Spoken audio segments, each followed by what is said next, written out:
Hola, buenas noches a todos. Es un gusto tenerlos por acá. Gracias por estar al pendiente de estas sesiones que estamos haciendo, de estos webinars que van con el propósito de ayudarnos a escuchar de expertos o de las voces más expertas y poder continuar formándonos todos, ya que la verdad es que aprendemos mucho cada vez que tenemos a una experta como a quien tenemos hoy. Me permito presentar a la doctora Maricel Soco, Maru, como con cariño te digo, Maru, una excelente y brillante uroginecóloga de Argentina. Más importante, me gusta decirte que eres mi amiga y gracias por aceptar estar acá. Quiero platicarles un poquito de la doctora Soco, para quienes no tengan la dicha de conocerla desde antes.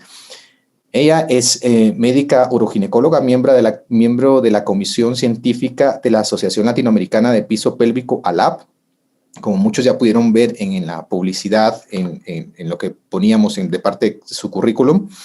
Desde el 2019 hasta la actualidad es miembro activo de la Asociación Uroginecológica de Argentina, es médico especialista en ginecología, egresada de la Unidad Asistencial por Más Salud del doctor César Milstein.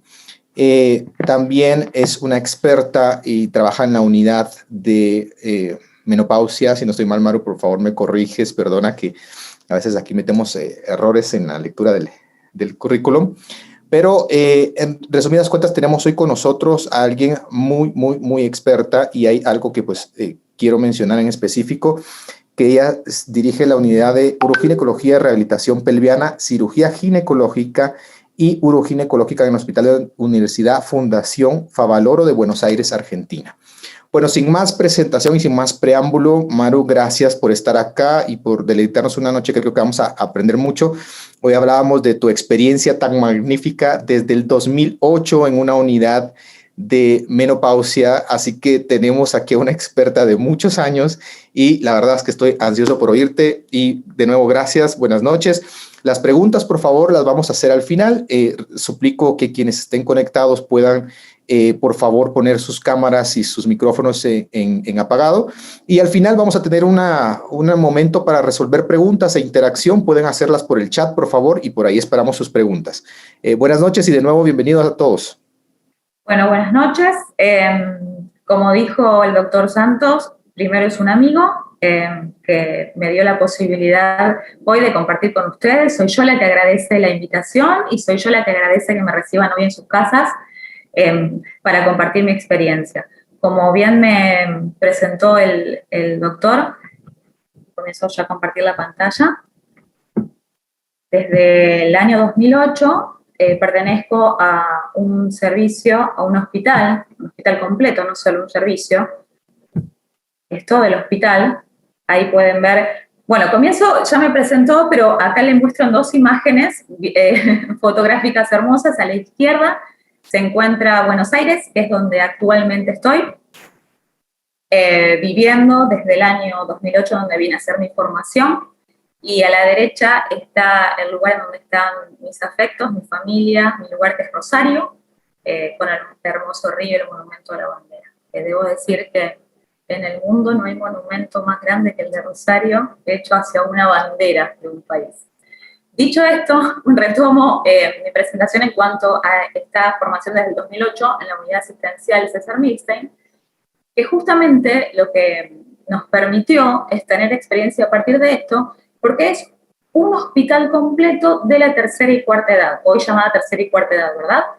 Porque es, como para que se entienda la dinámica acá en la Argentina, cuando uno tiene una vida activa de trabajo y demás, llega a la etapa de jubilación, el retiro, y tiene la posibilidad de tener una cobertura que es pública, en realidad, pero para la tercera y cuarta edad, que lo llamamos, que se llama acá PAMI.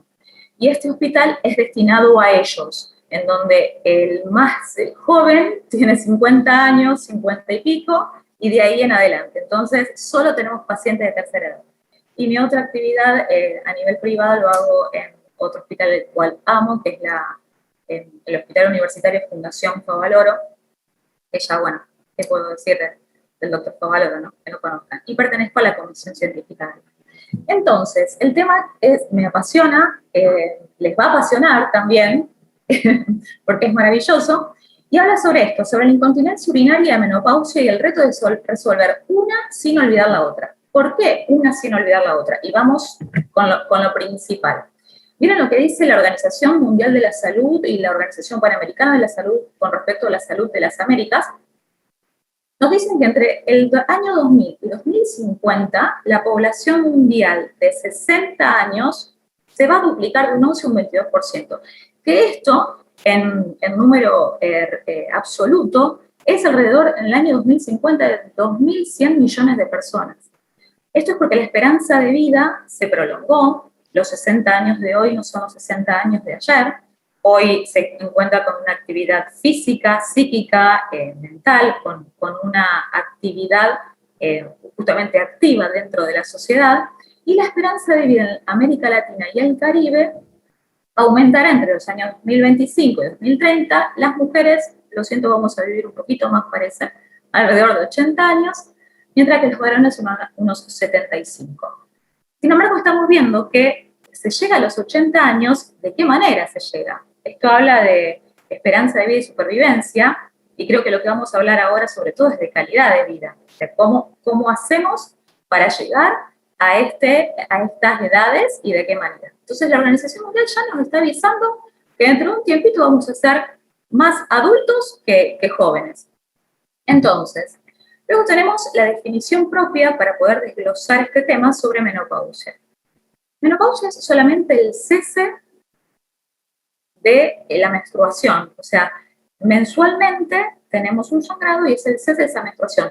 Solo eso. Entonces, en el año 2013, la Sociedad Americana de Menopausia quiso incluir un poco más que la menopausia. No solamente como el cese de la menstruación que surge en la mujer, sino como todos aquellos signos y síntomas que acompañan ese evento propio de la menopausia asociada a una falta estrogénica y que modifican esa calidad de vida. Entonces, hoy hablamos del síndrome geniturinario de la menopausia o de la posmenopausia. Es un síndrome, es un conjunto de señales que nos manifiesta la mujer y no solo la ausencia de menstruación, ¿sí? A partir de esto, entonces, tenemos definiciones que surgen.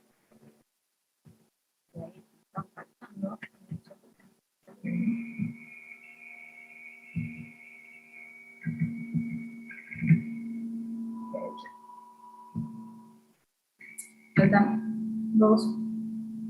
Que hablaba de definiciones sobre la sociedad. No sé por qué está. Un segundito, ¿eh? Muy bien.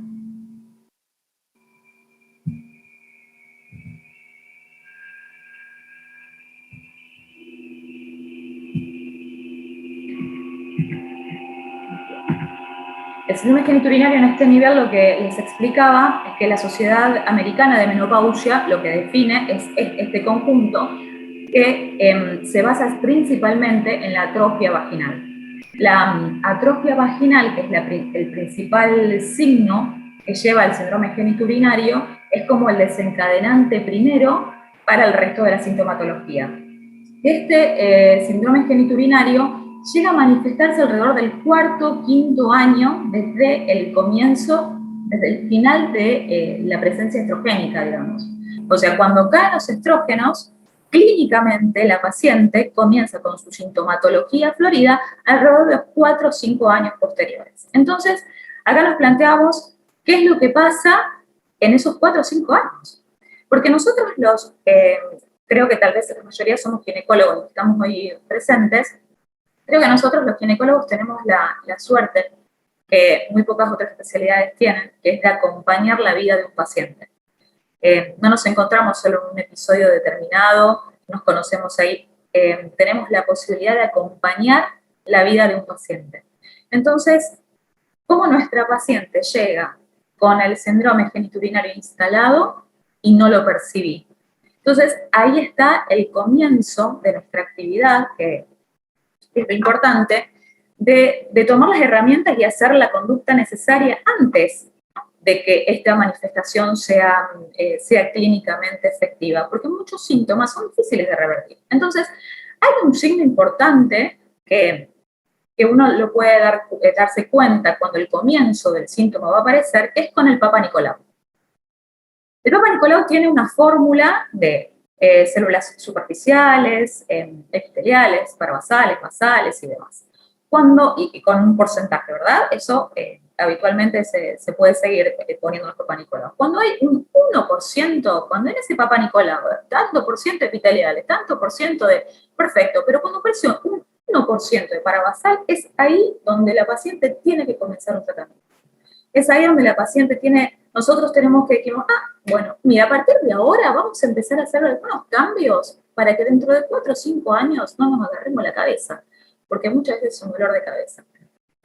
Entonces, ¿qué es lo que encontramos en la anatomía patológica si tomáramos una biopsia de vagina? En el epitelio vaginal premenopáusico tenemos unas buenas células epiteliales con buenos glucógenos, con unas buenas cantidades de células de mitosis activas, mientras que a nivel de la atrofia vaginal, estas capas se transforman en unas pocas capas basales y parabasales, en donde hay más tejido conectivo, donde hay elastina, donde el tejido se endurece. Eso hace que la vagina sea poco elástica, que ahora lo vamos a ver en detalle esta sintomatología, que recordemos, estamos hablando de un síndrome, de un conjunto de situaciones que la paciente tiene presente, ¿sí?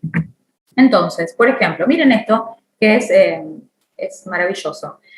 La cantidad de porcentaje de receptores estrogénicos y de progestágenos en diferentes sectores de vejiga, de uretra, de vagina, en cuanto al epitelio, al subepitelio y el músculo, y así grandes rasgos podemos ver que la uretra distal tiene grandes cantidades de porcentajes estrogénicos en su epitelio, tanto en pacientes premenopáusicas como posmenopáusicas con terapia o no terapia, igual que en la vagina. Entonces, es importante darle importancia justamente a este tipo de datos, en donde no es algo que la paciente manifiesta por una, muchas veces, locura. Hay una cuestión real en donde los estrógenos hacen un efecto directo sobre el epitelio de diferentes zonas, como por ejemplo el trígono de la vejiga. Fíjense el epitelio de trígono de la vejiga, un 50% tiene de receptores estrogénicos. Es decir, hay algo del estrógeno que a la vejiga le sirve para su función habitual. Entonces, esto tenemos que tenerlo en cuenta para después hacer un tratamiento con respecto, porque ahí ya estamos diciendo, entonces algo de asociación tiene. Entonces, el síndrome geniturinario, en donde abarcamos todo esto, tenemos diferentes alteraciones o diferentes funciones de los estrógenos. Por ejemplo, la función de los estrógenos en el tracto genital urinario a nivel inferior. Por ejemplo, en la uretra incrementan la resistencia uretral, se encargan de la maduración del epitelio escamoso de la uretra, aumentan el umbral de la sensibilidad de la vejiga, incrementa la sensibilidad de receptores adrenérgicos en el músculo liso, promueve la relajación del músculo. Miren si no hace efectos y no tiene actividades a nivel vesical y a nivel uretral. Y a nivel de la vagina, esto también es maravilloso a nivel de la vagina. Fíjense, la paciente premenopáusica tiene alrededor de 40 a 400 picogramos por mililitro de estrógenos, y la posmenopáusica alrededor de 20. ¿Por qué esto es importante? En este cuadro lo que podemos ver es que los estrógenos hacen un efecto sobre la vagina de esta manera. Mantienen el grosor del epitelio vaginal con su rugosidad, de color rosado, húmedo, demás, pero además disminuye la proliferación del tejido conectivo, disminuye la fragmentación de la elastina y disminuye la hialinización del colágeno. Es decir, hace que la vagina sea más elástica, menos dura, la presencia estrogénica. Y no solo eso, sino que a nivel de la capa mucosa, a nivel más superficial, genera formación de glicógeno. ¿Por qué glicógeno? Bueno, los bacilos de Dorline lo que hacen es transformar este glicógeno en glucosa, en ácido láctico, y el ácido láctico acidifica el medio de la vagina. Entonces, esta acidificación del medio de la vagina permite un microbioma armonioso a nivel vaginal, evitando la proliferación de microorganismos no correspondientes. Hay de paso los invito a que se asocien a la app, que es una sociedad que está creciendo muchísimo. Hay una de las charlas de escuela virtual que que se hizo el año pasado sobre microbiomas. 4 charlas de microbiomas intestinales, microbiomas vesicales, microbiomas vaginales, la importancia de la estabilidad del microbioma como un segundo, el microbioma intestinal como el segundo cerebro. Si quieren, pueden después fijarse porque es una charla maravillosa que está desarrollado este tema. Porque uno por ahí no percibe estas situaciones y ya son varios síntomas que empezamos a hablar que la paciente con síndrome genitourinario va asociando dentro de su cotidianidad, ¿no? Cuando viene al consultorio ya estamos encontrándonos con todo esto. Entonces, fíjense lo que hace a nivel de la posmenopausia. Genera vaginas delgadas, la falta de estrógenos, vaginas delgadas, pálidas, secas, acartonadas, acortadas, con aumento de las células parabasales, con alteración del pH, el cual comienza a aumentar, comienza a ver el microbioma de tipo fecal, porque como hay disminución de glucógenos, se encuentra un medio más agradable para ellos, mientras que con la presencia de estrógenos todo lo contrario, ¿no? Y a nivel de síntomas urogenitales, en la vulva se encuentra una retracción y una pérdida en cuanto al grosor de la vulva, la atrofia vulvar, la retracción del capucho que protege el clítoris, entonces el clítoris queda como un poquito más expuesto con una excesiva irritación por el contacto con la ropa interior, hay susceptibilidad de irritantes, hay pérdida del vello púbico, el cual es una de las formas de protección. Solo en vulva estamos hablando, ¿no? Miren lo que es vagina. Sequedad, dispareunia, prurito, sensación de ardor, el dolor, la pérdida de elasticidad, todo lo que lleva a la presencia de colágeno duro, firme, que no permite la elasticidad, la susceptibilidad a traumas mecánicos, el contenido, todo esto a nivel de la vagina. Entonces acá empieza a haber situaciones un poco más complejas, porque, por ejemplo, llega la paciente a la consulta y dice, tengo infecciones urinarias a repetición.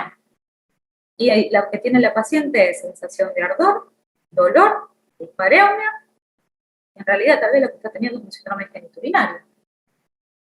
Que como es normal que la paciente en la tercera edad le pase todo esto por falta de estrógenos, se nos escapa a veces de la cabeza.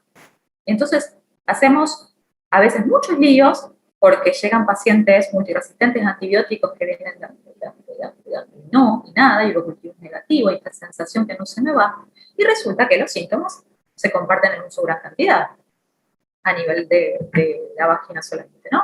Y miren la vejiga y la uretra, habíamos visto todos los beneficios que traía sobre estos tejidos. La disminución de la capacidad de la vejiga, porque ¿se acuerdan que en el trígono y en el domo había receptores estrogénicos? Esto disminuye la sensibilidad, esto disminuye sus contracciones, esto hace que tengan un aumento de residuo vesical, que disminuya la presión de cierre de la uretra, que tengan síntomas de disuria, de dituria, de urgencia, de incontinencia urinaria. Todo esto solo por la falta de estrógenos. ¿Por qué digo esto solo por la falta de estrógenos? Porque son pacientes, las de síndrome genitourinario, es solo la falta de estrógenos, pero vienen con una historia. Esto es lo bueno de nuestros pacientes, que tienen historia. Entonces, dentro de esa historia, además de una carga de síntomas urogenitales propios de una falta de estrogénica propia del transcurrir de la vida, tenemos pacientes diabéticas, hipertensas, obesas, multíparas, con partos distóxicos, con aumentos prolongados de trabajo de parto, con vida. Eso significa que muchas veces tienen problemas que resolver con antipsicóticos, con antidepresivos, con ansiolíticos, porque es una integridad dentro de una sociedad, porque la economía también suma, porque si mi economía es mala, lo más probable es que necesite un antidepresivo, y si es malo, lo más probable es que coma mal, entonces si es como mal, voy a tener una diabetes, una hipertensión, y además me faltan estrógenos. Entonces, ese conjunto de vida es la que llega al consultorio. Entonces digo, estos son los síntomas urogenitales generados por la falta de estrógenos, pero esto doy pie para ver la complejidad en el tratamiento de la paciente, porque no es tan sencillo de manejar un tratamiento de una paciente con tanta historia y con tanta vida que va como enmarañándose, ¿no? Entonces, en cuanto a los signos, vimos esto, la pérdida de la grasa, la vagina cortada y demás, que ya lo hemos repetido. Entonces, ¿cuáles son los principios terapéuticos a partir de todo lo charlado? La restauración de la fisiología urogenital es fundamental y, por supuesto, el alivio de los síntomas. Lo que necesitamos es que la paciente de nuestro consultorio se vaya mejor de lo que llegó. Entonces, siempre hay que empezar de abajo. Ya tendremos tiempo de usar grandes instrumentos, pero siempre intentarlo lo primero. Siempre hago la comparación a mis pacientes cuando vienen directamente a preguntarme por la cirugía o por el láser, porque llegan directo. Estuve leyendo que el láser me va a hacer bien, y es la primera consulta, entonces siempre les digo que David a Goliat le ganó con una piedra, entonces vamos a intentar ir por la piedra y después ya tendremos tiempo de seguir complejizando la cosa, ¿no? Entonces, por eso cambien el estilo de vida. Hidratantes y lubricantes vaginales, estrógenos locales, un tratamiento hormonal sistémico combinado de estrógenos conjugados con el base doxifeno, la dehidroepiandrosterenona, el ospemifeno y el láser.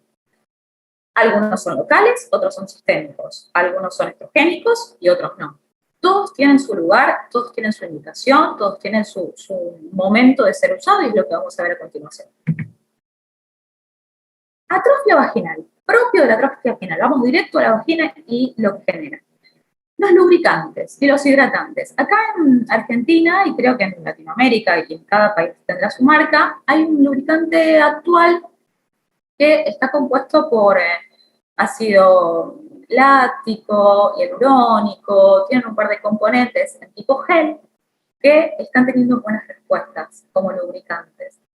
Pero si vamos a los más antiguos, los lubricantes, lo importante en todo esto, se pueden ir probando, hidratantes de manera diaria y lubricantes para el momento de la relación sexual. Lo importante de todo esto es tener una consideración, y que la dice ahí, las que están a base de aceite. El aceite lo que hace es degradar o romper o que el preservativo no tenga su efecto. Ustedes dirán, malo, son pacientes menopáusicas. Sí, son pacientes con actividad sexual que muchas veces nosotros decimos que empiezan su segunda adolescencia. Y las enfermedades de transmisión sexual también se ven en esta tercera edad. Entonces es importante que cuando la paciente use el preservativo, no le digamos que use tal lubricante a base de aceite porque vamos a hacer un lío. Entonces, esos pequeños detalles, que por lo menos ahora salió este lubricante estrogénico con ácido láctico, hialurónico y demás, que a lo bebera, que está piola y que funciona.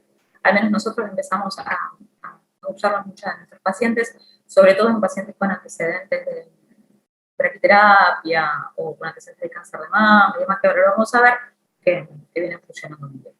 Y en cuanto a la estrogenoterapia local, en este cuadrito lo que queremos manifestar es que el tratamiento al comienzo en una paciente que nunca recibió estrógenos locales debe ser diario. ¿Cuánto tiempo? Al menos 6 semanas. Y después sí, se va llevando en forma distanciada, cada 2 o 3 días y demás. Pero al comienzo necesita estrógenos, la paciente necesita estrógenos. Entonces, de manera diaria, nuestra elección sobre todo es el Promestrin.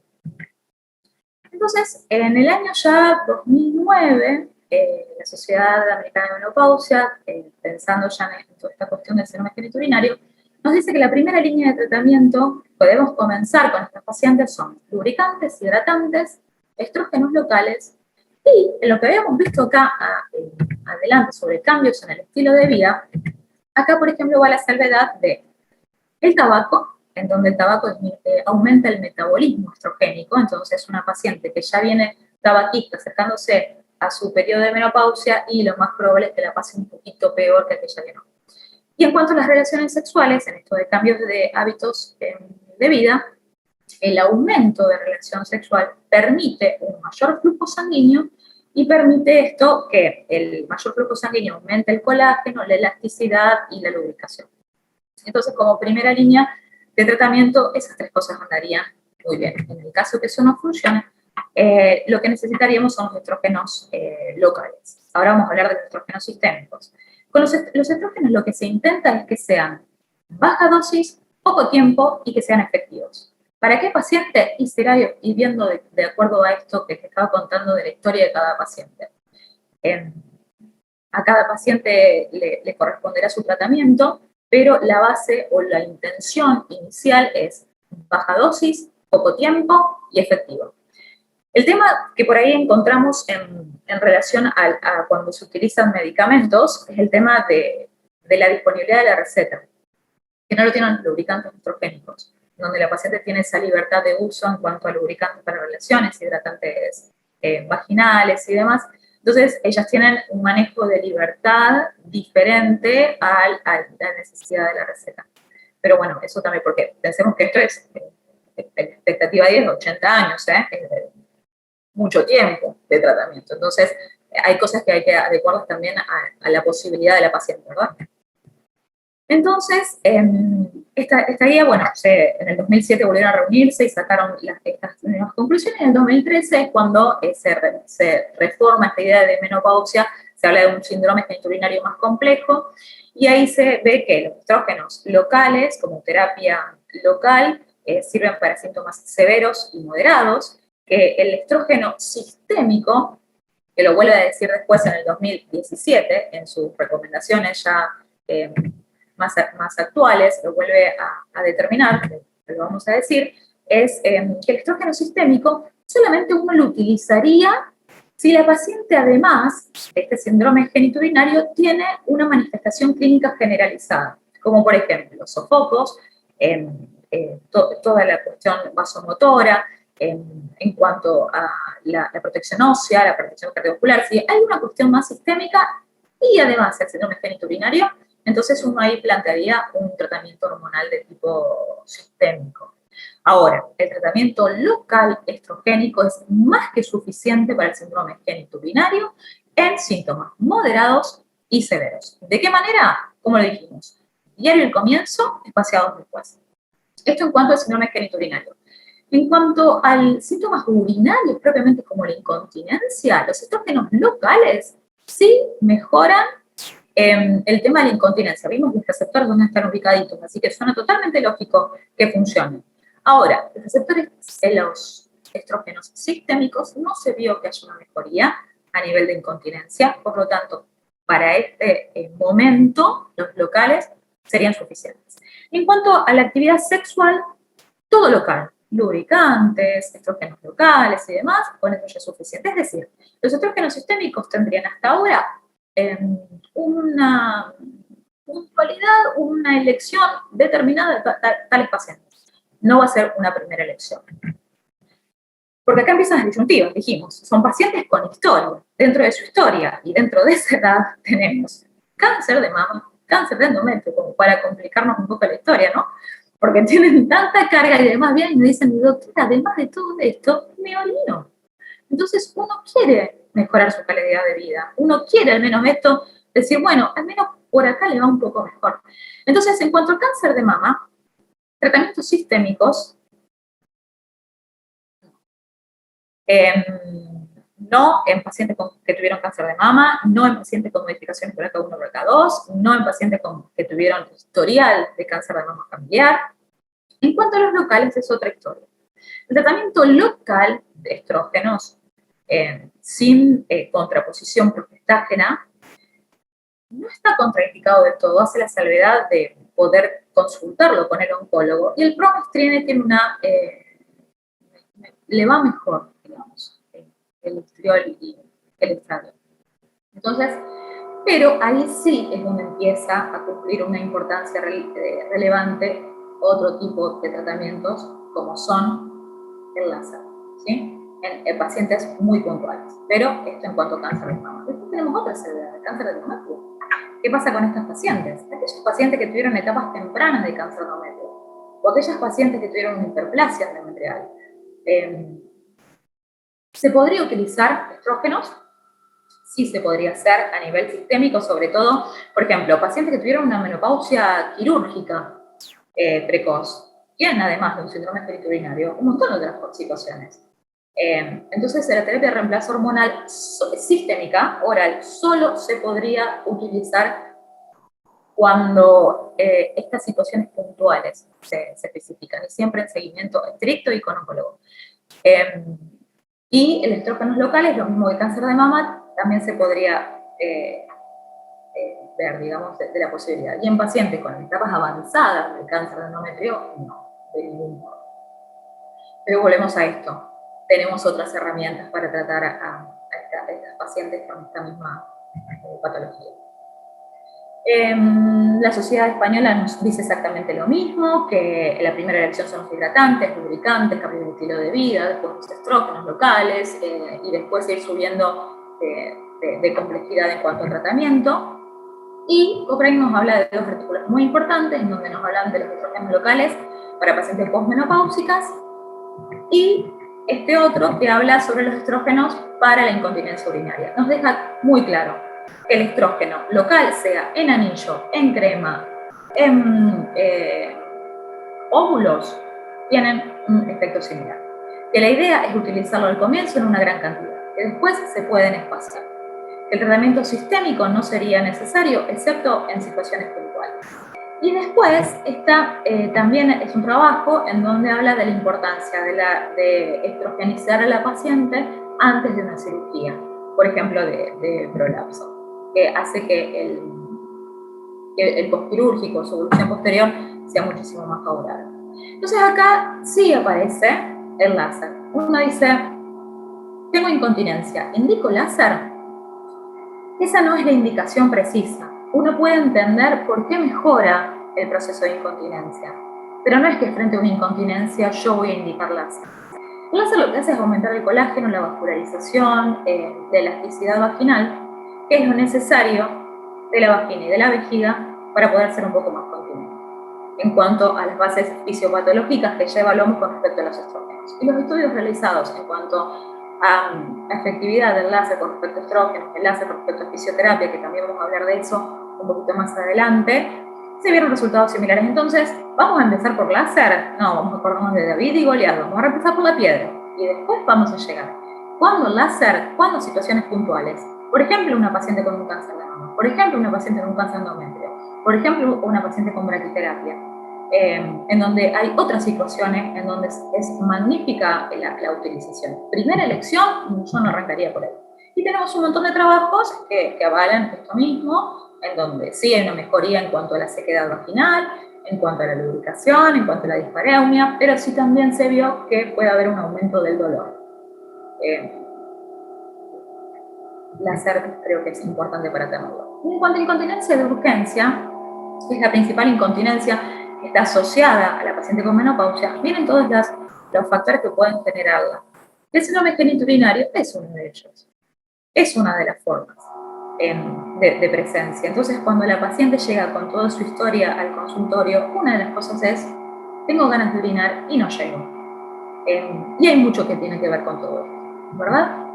Entonces, ahí empezamos con el diagnóstico, empezamos a hacer diagnósticos diferenciales frente a la paciente, y la evaluación de los síntomas urinarios, principalmente por cartilla, frecuencia, volumen, por cuestionarios de calidad de vida, el examen físico, la evaluación minuciosa del estado estrogénico de la vulva, la evaluación de las contracciones voluntarias de los músculos puborectales y de los músculos que sostienen nuestro suelo pélvico. Con eso tenemos una información pero maravillosa para arrancar un tratamiento básico con la paciente, que hasta le diría que muchísimas veces es suficiente sin necesidad de pasar a grandes cosas. Entonces acá tenemos las cartillas. ¿Por qué me quería detener en esto? Porque tenemos cartillas maravillosas, deberes miccionales generados por Yuga, cuestionarios de calidad de vida, de sexualidad, de incontinencia y demás. Pero resulta que, como les decía, cada cosa se tiene que adaptar a sus pacientes, y ahí abajo, muy chiquito, está nuestra cartilla miccional de nuestro mami querido. ¿Por qué? Porque muchos pacientes no comprenden.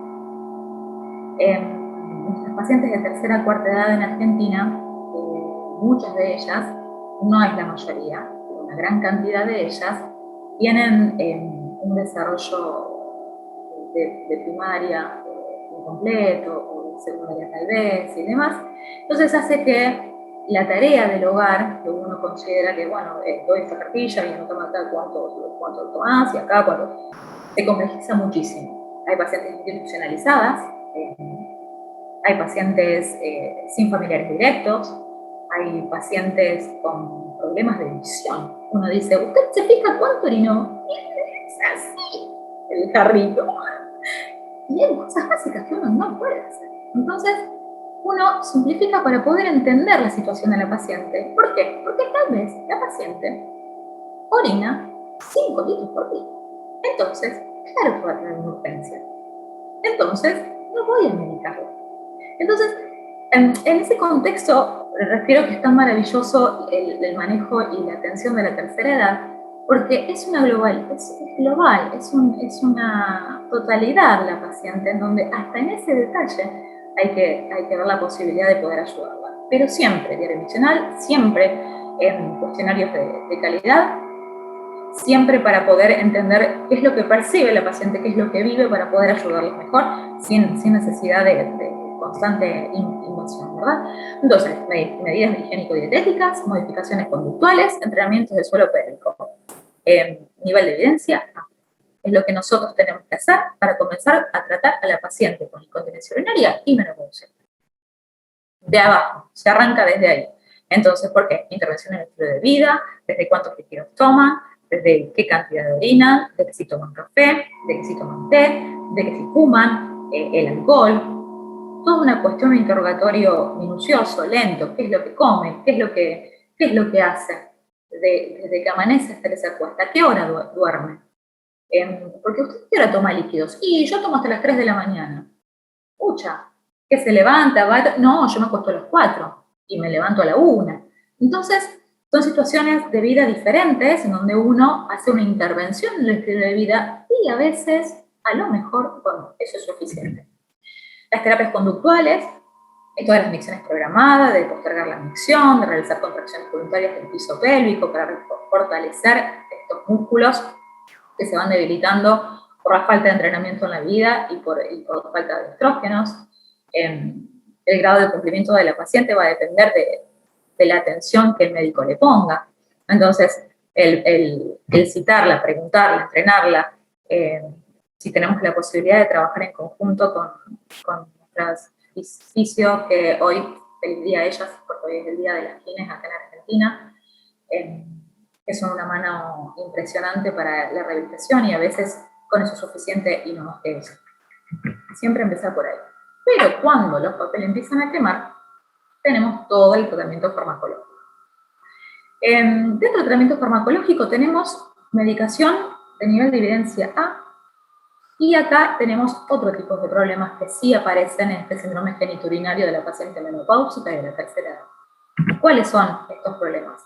Por ejemplo, la oxibutinin es considerado gold standard, en donde brinda una mejora clínica hidrodinámica, tiene una alta eficacia, pero resulta que produce bloqueo no selectivo. La solifenacina es un antimuscarínico de mayor selectividad, además, tiene baja tasa de abandono, pero a veces puede tener una alteración a nivel central. La dalfenacina es otro antimuscarínico, que tiene más selectividad, tiene una tasa de abandono del 14% por la boca seca, trastornos digestivos, y lo bueno es que no atraviesa la barrera encefálica. Cuando trabajamos con pacientes de tercera edad, creo que más que la eficacia del medicamento, estamos viendo el efecto adverso. ¿Por qué? Porque son pacientes, ahora vamos al miraverón, porque son pacientes que nosotros llamamos polifarmacias. Son pacientes medicadas, como dijimos, por muchas otras patologías. Y muchos de estos medicamentos se asocian a otros. Entonces, es difícil poder manejarlos, es difícil que la paciente adhiera a un tratamiento que le genere tanto efecto adverso. Entonces, tenemos que ser minuciosos en esto. Entonces, aparece el miraverón, que parece ser un agonista beta-3 adrenérgico con poco efecto adverso, con un efecto aditivo con otro que se puede utilizar con otros anticolinérgicos, que parece que funciona muy bien, pero en nuestro medio al menos de difícil acceso al mundo. Entonces, ¿qué pasa? Por ejemplo, los anticolinérgicos se vio que tienen una exposición y un riesgo elevado a la demencia. De ahí estamos mal. Porque tiene un mayor riesgo con medicamentos asociados con anticolinérgicos, antidepresivos, antiparkinsonianos, antiepilépticos. O sea, que hay que hablar riesgo-beneficio y ver con precaución a la paciente que tenemos de frente. Y acá hay, hice como una especie de de todo un poco, en donde fíjense la cantidad de medicamentos que tienen efectos efectos anticolinérgicos. Los anticolinérgicos generan retención urinaria y demás. Los antidepresivos tienen efectos anticolinérgicos. Los antipsicóticos tienen efectos anticolinérgicos. Y fíjense, la paroxetina tiene receptores anticolinérgicos, la fluoxetina tiene receptores anticolinérgicos. Entonces estamos medio... la olanzapina, son drogas habituales en la tercera edad. Son medicamentos en donde la paciente utiliza. Y además son pacientes diabéticas, y además son pacientes hipertensas, que además de noche cuando se van a acostar reabsorben los edemas y aumentan sus nocturias. Y además tenemos que dar una medicación porque todo lo anterior no funcionó. Entonces, el conjunto de la paciente es lo difícil de manejo. Por eso es tan difícil, tan maravilloso, porque es un traje hecho a medida. Tenemos que evaluar cada paciente y no hay nada que nos pueda decir esto que le va a ella también le va a la otra, porque no es así. Y miren la cantidad de efectos sinérgicos que existen. Entonces el miravigrón parecería ser que en estas pacientes se podría utilizar, porque tiene una mejor recepción a este nivel en pacientes con enfermedades neurológicas, polifarmacias y demás. Es una buena opción al tratamiento. Fíjense también que se pueden utilizar en pacientes con glaucoma, que son seguros en pacientes diabéticos. El tema del miravigrón es la difícil accesibilidad a esta medicación. Entonces, como para ir resumiendo, y espero que haya disparado preguntas y consultas, con el interrogatorio, examen físico, diario miccional es suficiente para poder comenzar una terapéutica con el paciente. Que la primera línea del tratamiento va a seguir siendo siempre la fisioterapia, que los fármacos deben adecuarse a los requerimientos de cada paciente, ya vimos que no es para todos, y también podemos pensar otras terapéuticas alternativas, que no las incluí porque también son otras largas charlas sobre estimulaciones centrales, tibiales, toxinas botulínicas, que son más de tipo un poco más invasivas sobre la paciente. Que hoy la atrofia vaginal, la atrofia urogenital, debemos considerarla como un síndrome geniturinario, que los estrógenos tienen un importante efecto fisiológico sobre el tracto geniturinario, ya lo vimos, entonces es importante atacar a tiempo. El diagnóstico de atrofia es clínico y cuando diagnosticamos atrofia llegamos tarde, entonces recordemos el Papa Nicolau, que el tratamiento debería comenzar tempranamente y que las terapias de primera línea siguen siendo los lubricantes, no hormonales, humectantes y aumentar la actividad sexual. Que en síntomas moderados o severos preferimos los estrógenos locales, que la seguridad de estos estrógenos locales por la baja absorción y el corto tratamiento se pueden utilizar, que en mujeres sobrevivientes de cáncer de mama el tratamiento con estrógenos locales requiere una decisión conjunta, sobre todo porque no están contraindicados absolutos, ciclos químicos. Que la utilización del láser es una gran herramienta para estas pacientes en estos determinados momentos, de atrofias vaginales con cáncer de hormonas dependientes, que son a mi izquierda ven a la entrada de Fundación Favaloro, y a la derecha mi querido hospital César Milstein. Como diría, al menos acá en Argentina vamos a Soda Stereo, gracias por ver. Gracias, Maru. Gracias por tremenda presentación. La verdad es que... No sé cómo estamos de tiempo. Yo siento que son las 2 de la mañana. No sé si nos aburrió. Para ti está un poquito tarde allá, pero fíjate que has despertado mucho el interés. Tenemos ¿Sí? una muy linda audiencia y tenemos varias preguntas que quiero que tomemos un tiempo para contestarlas. Hay varios mensajes de agradecimiento. Desde Perú nos saludan. Saludos a todos. Hagan sus preguntas, por favor, sin preocupación. Por el número de personas, no podemos abrir los micrófonos, disculpen. Pero sí vamos a hacer las preguntas y hasta que tú nos digas, ¿verdad? Cuando quiera, no, por mí no hay problema. Mira, nos pregunta... Acá estoy a disposición. Saúl Arratia, desde Bolivia. Hola, Saúl, qué gusto saludarte. Dice, buenas noches, saludos de Bolivia. Mi pregunta es, ¿cuál es su experiencia con pacientes con cáncer de mama u ovario que presenten síndrome geniturinario por hipoestrogenismo? ¿Qué tipo de tratamiento recomendaría de acuerdo a su experiencia? Ya que en el hospital donde trabajo no tenemos opción láser. Creo que eso puede ser replicable esa duda en toda Latinoamérica por la situación de láser. Sí, de hablar. Estas pacientes con síndrome geniturinario lo que intentamos primero es la fisioterapia. Si tienen una amiga con masajes perineales que permiten el aumento de de la elasticidad, comenzar con los lubricantes y demás, pero cuando es severo, el promestriene no está contraindicado. Sí se tiene que colocar, es decir, cuidadosamente en el sentido de tener control de la paciente, no que se nos esfume, sino que haya un seguimiento en conjunto con el oncólogo, la paciente y la uroginecóloga, porque no tiene una contraindicación absoluta. El promestriene podría ser utilizado en casos severos, pero se utilizaría después de haber intentado todo el resto. Perfecto. Además, quiero decirles a todos que en este medio en el que ustedes están, este webinar, no tiene ningún tipo de patrocinio de ninguna clase. Entonces, la verdad es que podemos hablar con mucha libertad de cualquier cosa. Pueden hacer sus preguntas con absoluta libertad, por favor. De hecho, ese es el propósito de este tipo de webinars, que no tengamos interferencia de ningún tipo de patrocinio, ni de casa, ni de nada por el estilo. Así que lo que hablamos acá es 100% científico y pueden estar seguros de eso.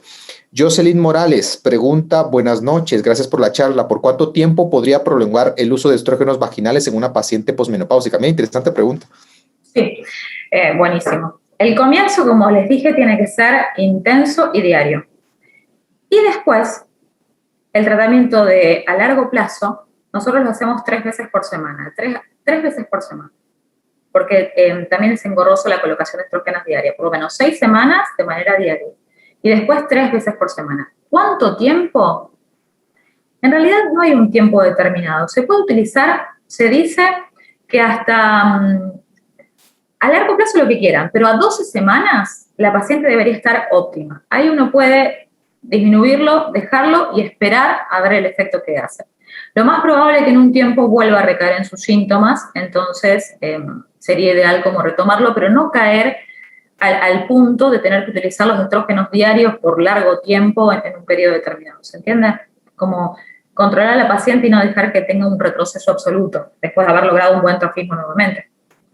Claro, como hacer un tipo de tratamiento de carga, si se puede llamar de alguna manera. Claro, tal cual, que eso es al comienzo. Y un mantenimiento con la dosis mínima. Luis Lainez pregunta específicamente el mecanismo por el cual el café, me imagino que quiso poner cuál es el mecanismo por el cual el café afecta en la vejiga.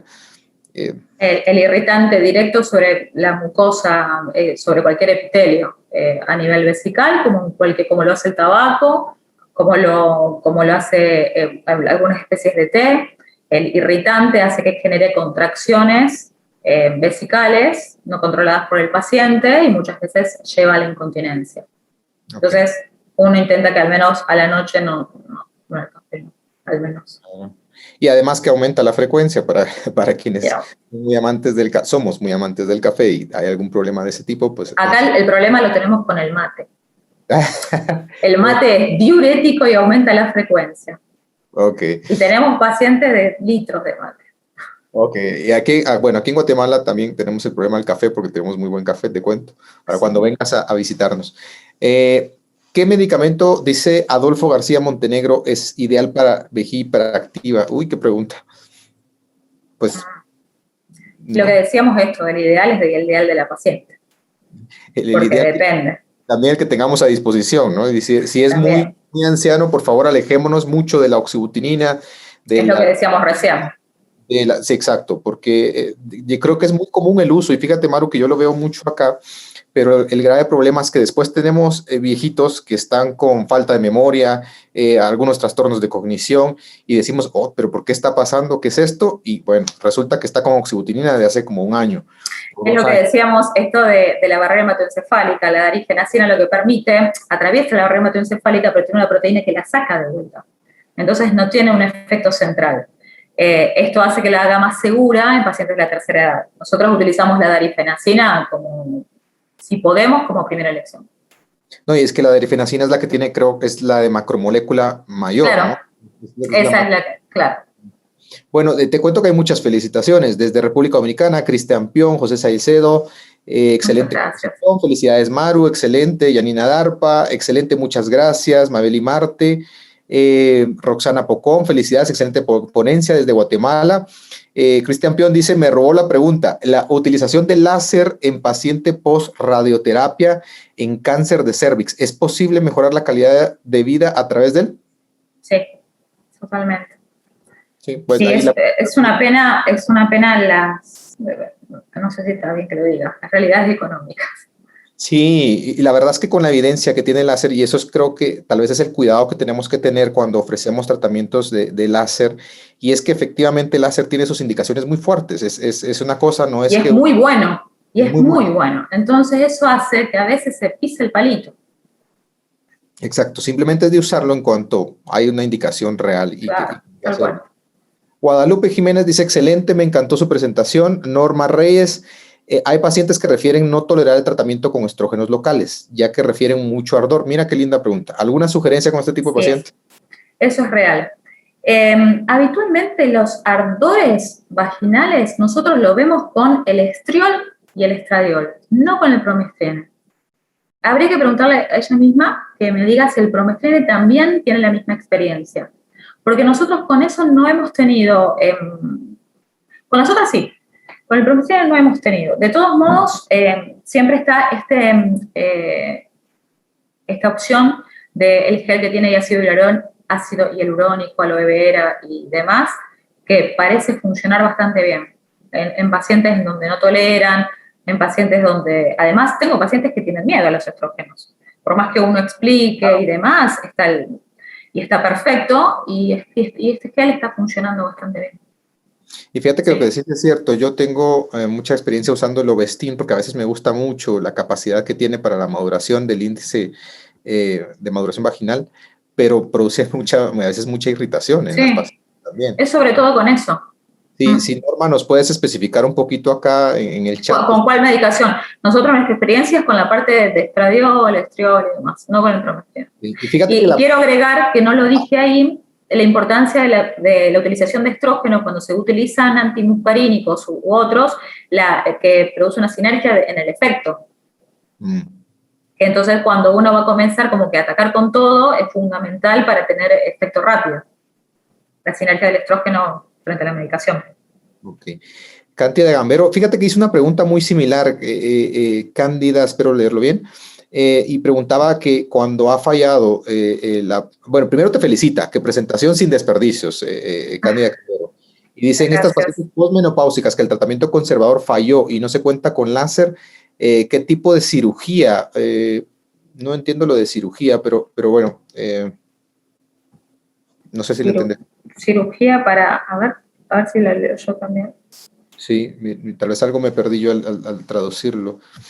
¿Qué tipo de cirugía? Me imagino que me está preguntando si hay alguna opción quirúrgica para esto, pero yo creo que eso es el láser, si queremos verlo como un procedimiento, a lo mejor, pero fuera de eso. Claro, porque es una cuestión invasiva, pero no un procedimiento quirúrgico para esto, estamos medio... Tal vez ácido hialurónico, ¿qué te parece recomendar aquí? Porque ella dice todo falló y no tiene láser. Entonces, ok, se entiende que está buscando una siguiente opción.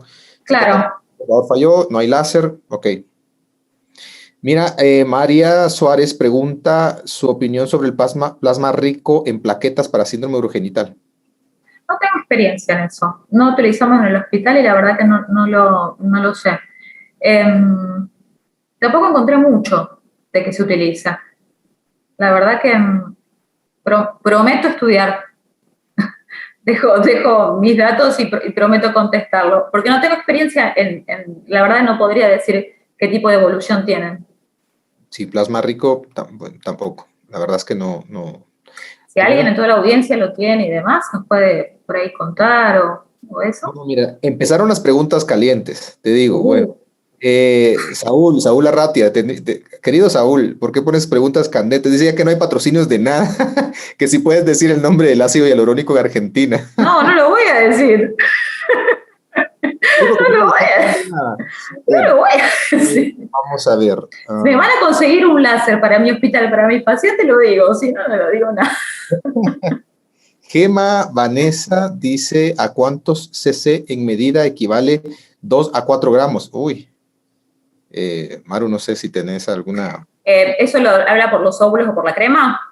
Pues Fíjate, me imagino. Porque para la crema, por ejemplo, los anillos de estrógenos vienen como anillos, los óvulos vienen como óvulos. ¿Qué haces con las cremas? La crema es un pulpejo de dedo de la paciente. Esa es la dosis diaria. Eso es por día. A la paciente se le dice, agarras tu dedo, pones crema y es tu pulpejo del índice. Eso es por día. Eso dura un mes.